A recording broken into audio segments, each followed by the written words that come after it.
We need about $25 billion yearly in order to get this, to make this make sense. When we came out with the original assessment, you had that 4.5 trillion added to the federal deficit, and then they said we're going to offset it, right, with about 2.5 to 3 trillion in tariff revenue over that 10-year period.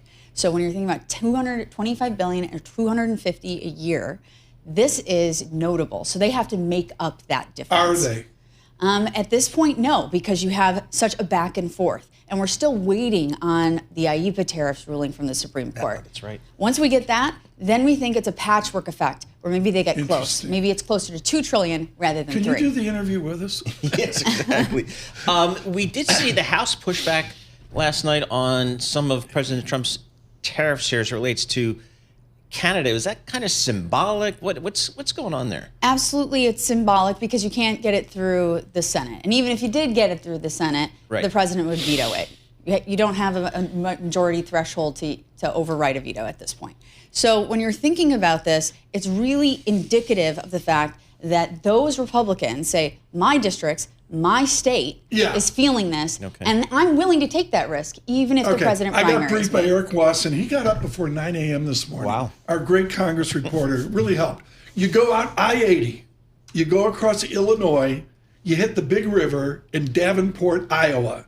The Republican in Davenport won by 6 votes last night to 3 decimal points at 49%.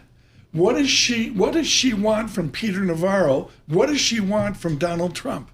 What they're going to need here is more concessions on iron, steel, as well as the UAW is really pushing hard when we're thinking about the labor unions on getting more concessions across USMCA, trying to get a pay differential balance between Mexico and the U.S. and U.S. and Canada. We're also going to be looking at lumber. I was in D.C. a couple weeks ago speaking with legislators, and lumber kept coming up. It was a surprising factor where they want more U.S. in the mix. So we could see things that we're not anticipating come out of the woodwork as legislators start to put pressure on the president. We're right smack in the middle of earnings season. We have company after company after company just call out what their tariff costs are, so analysts and investors can put that into their estimates every single quarter.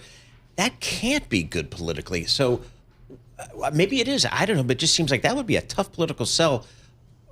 Are tariffs here to stay, do you think, when you talk to folks down in D.C.? Absolutely. Tariffs essentially are now part of that fiscal framework because of how high the deficit was, right? They need that offset. Democrats are going to vote for tariffs? This isn't a Democrats voting for tariffs. This is the Trump administration using other parts of tariff law, right, to keep those tariffs in place. So you don't need Congress to have the tariffs in place. You have Section 201, Section 301, Section 232. The list is long and what is valid. So when I say a patchwork approach, that's what I'm talking about from the executive branch, not from Congress.